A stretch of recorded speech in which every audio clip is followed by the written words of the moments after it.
One of the biggest X factors and unknowns in this year's 2023 NFL draft is where will Bijan Robinson out of Texas, the well-regarded top prospect at the running back position, where will he fall in this year's draft?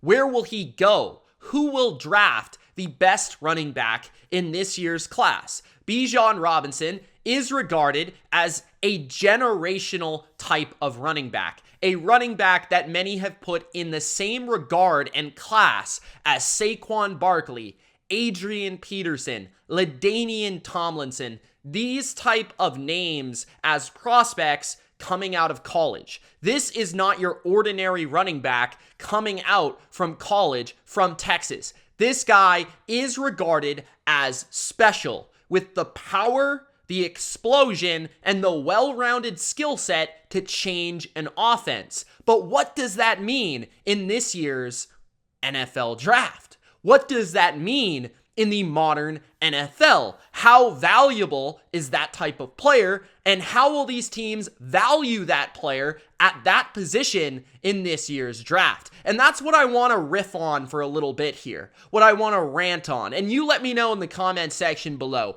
where do you think Bijan Robinson should be drafted? How high would you draft Bijan Robinson out of Texas, understanding that he has this skill set, understanding that he can carry the load for an offense, understanding that he can catch the football out of the backfield?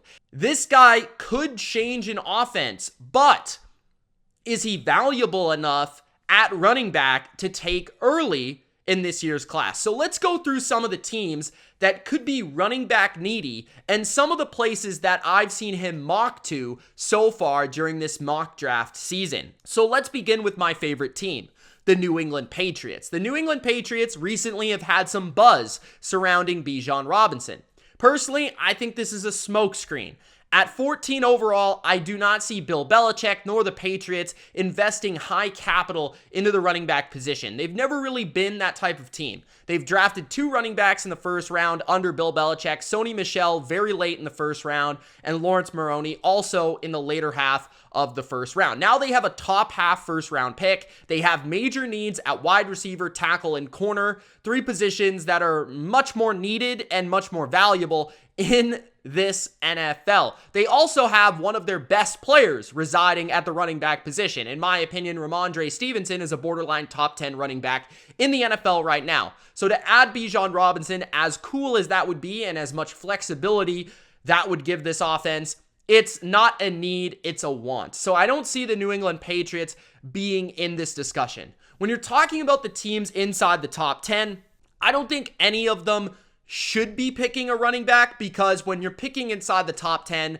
usually you need better players, or more valuable players, I should say, because better is not the question. Because this guy, a lot of people may even regard as the best prospect, or at least the safest prospect in the entire draft. You know you're going to get production out of this player. And that's typically in the past why teams have invested early capital in the running back position, because they know he's going to make an immediate impact. He's going to lift the floor of your offense, and he's also going to produce because you're going to give this player a lot of touches. It's why the Giants invested in Saquon Barkley. It's why the Cowboys invested in Ezekiel Elliott, Leonard Fournette to Jacksonville. Those are the recent names we've seen.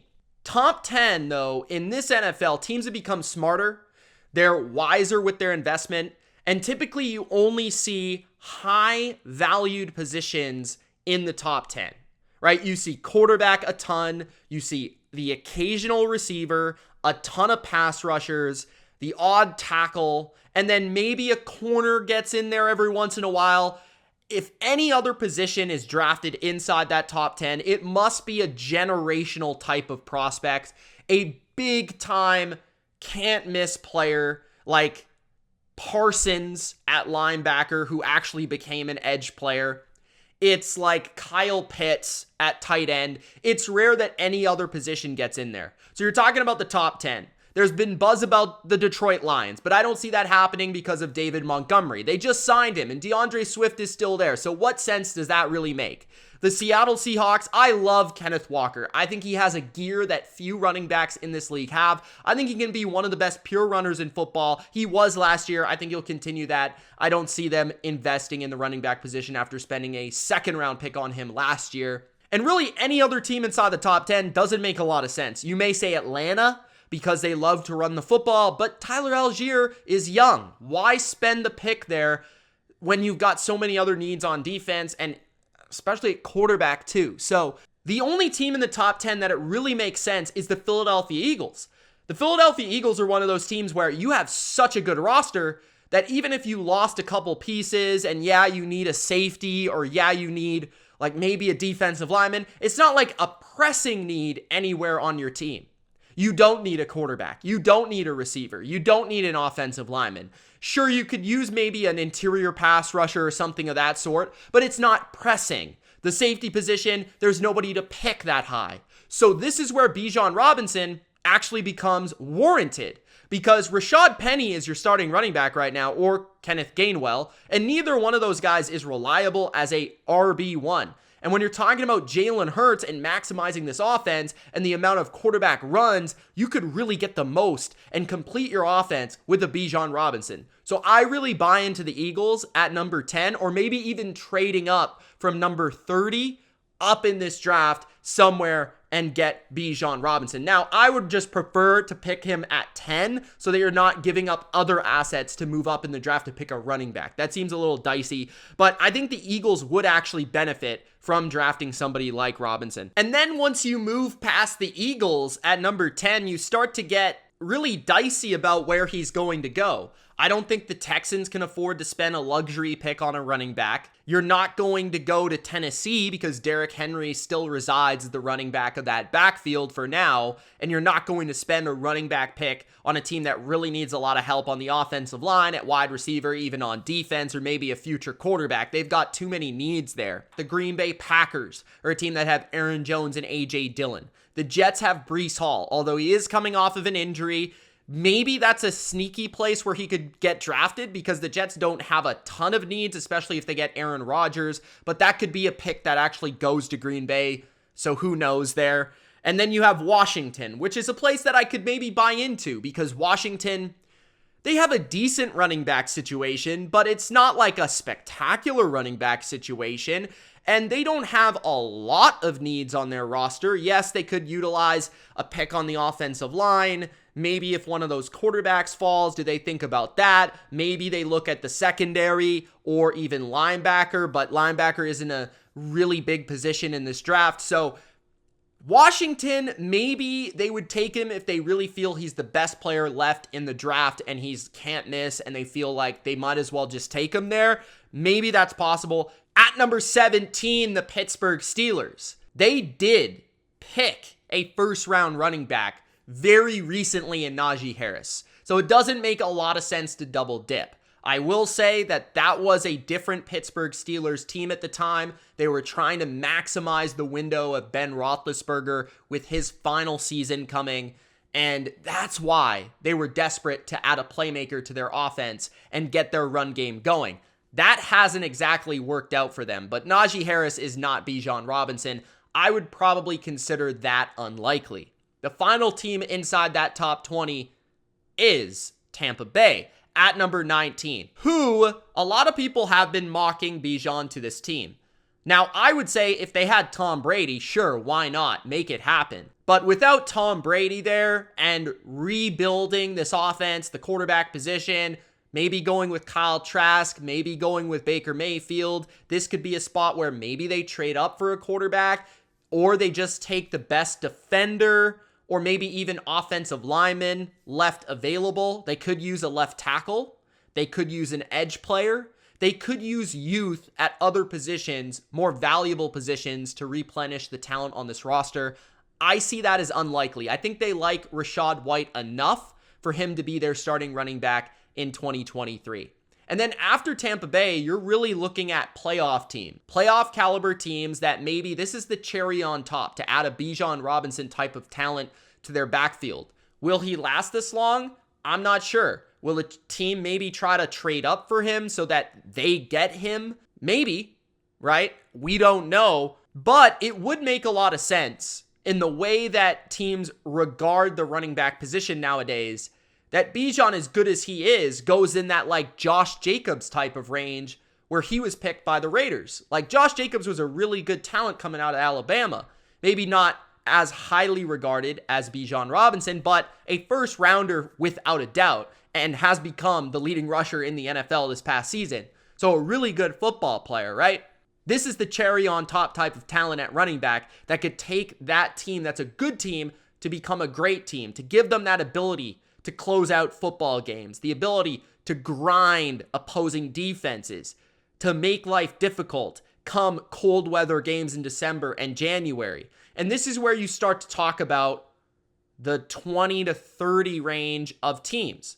At number 20, you have Seattle, who we've already discussed. I don't think they should spend this pick on Bijan Robinson. You can't rule out Pete Carroll of going with another running back here, but I would probably say they're still going to spend this pick on defense because they definitely need to add to that defense if they want to compete in this NFC. Then you have the Chargers. The Chargers are the one where I think this makes a lot of sense. Seeing as how Austin Eckler is probably wanting a new contract elsewhere, you get a cheap alternative who actually fits Kellen Moore's system maybe a bit better as a guy that's more kind of reminiscent of Ezekiel Elliott in a lot of ways. So that makes a lot of sense.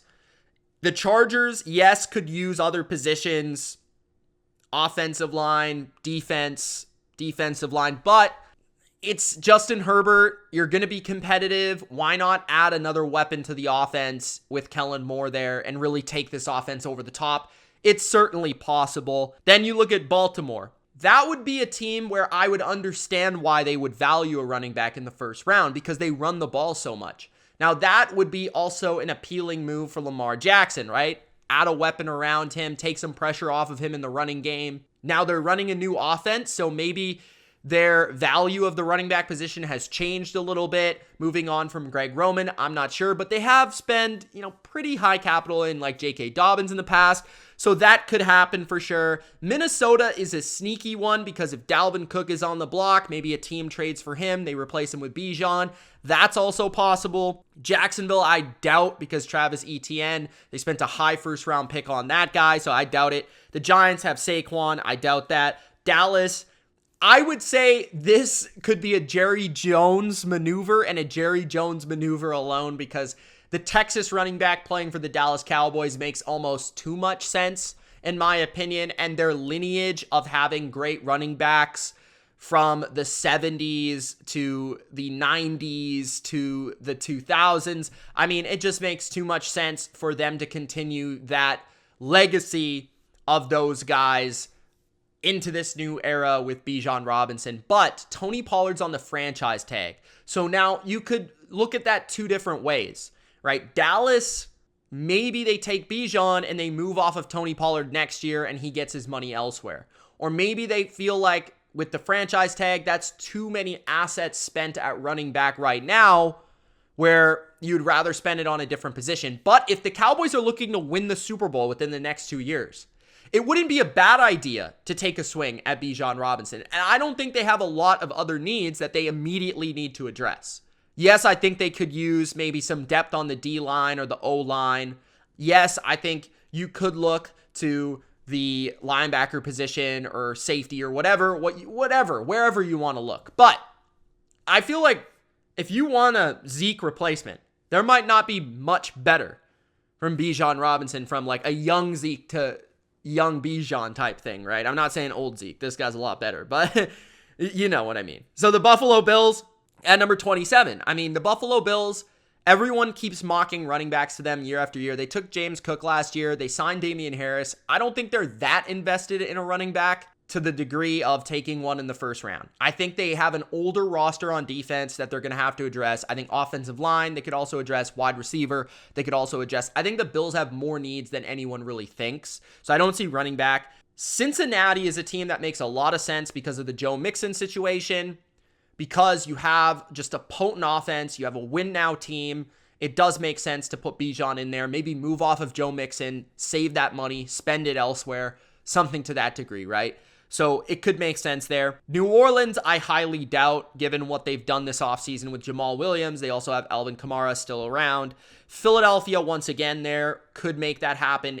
I don't think he'd last that long, but maybe. And then Kansas City, who I highly doubt. I think they like Isaiah Pacheco a lot. So looking at that first round, I went through basically every team, every situation, every fit. And honestly, there's some realistic ones. There's ones that I feel are more realistic than the others. I personally would love to see the Dallas Cowboys. That to me, I like picture it in my mind. Like that would be so cool. I think the Philadelphia Eagles would maybe be the best fit of any team in the NFL because of their offensive line. I also love the idea of a new running back with the Chargers. You know, I always pictured growing up LaDainian Tomlinson, right? LaDainian Tomlinson with the Chargers. Now you got Bijan Robinson. I mean, I love Austin Eckler, but this is more of Kellen Moore's type of guy, right? And you could maybe replenish some assets from Austin Eckler, or you could keep both around for 1 year and then move off of Eckler next year. That's also a possibility. If Baltimore's going to keep Lamar, it would make sense to maybe bring in Robinson as well. But any team inside that like top 15 range, I think the only realistic solution is the Eagles. Otherwise, I don't think any of those teams should really invest in this guy. As much as he is a talented player, I just don't feel like it's worth it to spend on a running back that high in the draft. So those are my thoughts on Bijan Robinson. I think he's one of the ultimate X factors, one of the ultimate wild cards of the 2023 NFL draft. Let me know your thoughts in the comment section below. What do you think his best fit is? What do you think of the player itself? And then also, where do you want Bijan Robinson to land for fantasy purposes, for NFL fun? Let me know in the comment section below. It's Mitch. Thanks for watching, and we'll see you in the next video. Peace.